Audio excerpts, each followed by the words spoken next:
Se oggi pensi algún día pasar Banco Central entregar un Economic Research Award, para que o Banco Central está entregar um award assim? Bom, a meta de award é para estimular a investigação na nível economia de Corsal e se matam. Então, dentro do quadro nós abrimos o award a trobe, so ele bem acaba em 2018, em conexão com o de 190 anos de banco. Então, nós podemos introduzir a trobe para esse projeto bonito aqui. Então, um projeto para para estudiantes na investigação no terreno de economia de Sint Maarten e Corsal. Isso é algo que o Banco Central tem visitado, tópico importante. Sim, correto.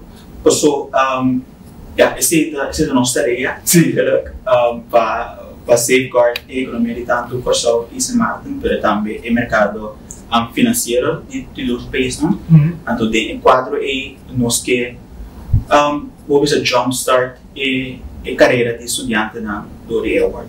Ok, aqui ganador está jovem estudante.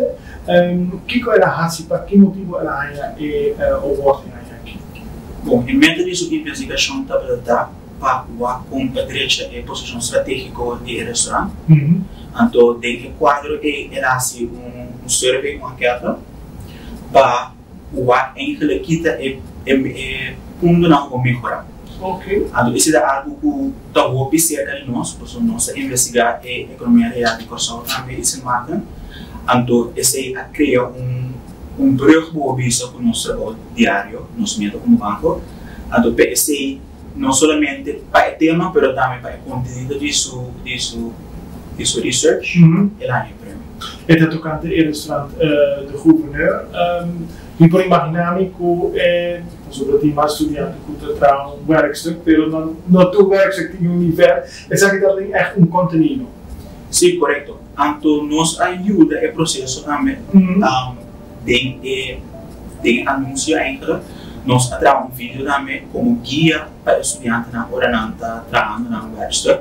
Que eu diria que ter na hora mesmo tem em conta com ele, of course tem em conta com ele para se assegurar com a qualidade. Tá ok. E bandeira tem prêmio, preço, que algo está interessante, sim. Correto. Ela ganha o título, digamos, esse é prêmio que ela ganha troféu também. Então ela ganha prêmio que acho também de 2005. Outro ano também, o Banco Central também organiza o Research Award? Sim, nós sempre não fazer. A trobe nós está welcome em tanto estudiantes de middelbare school, mas também a nível acadêmico. Me visto que o estudante acadêmico que acaba na TCC aqui por entregar para a competência de outra área, nós vamos guardar e entregar para nós anunciar a competência, então assim também na rima.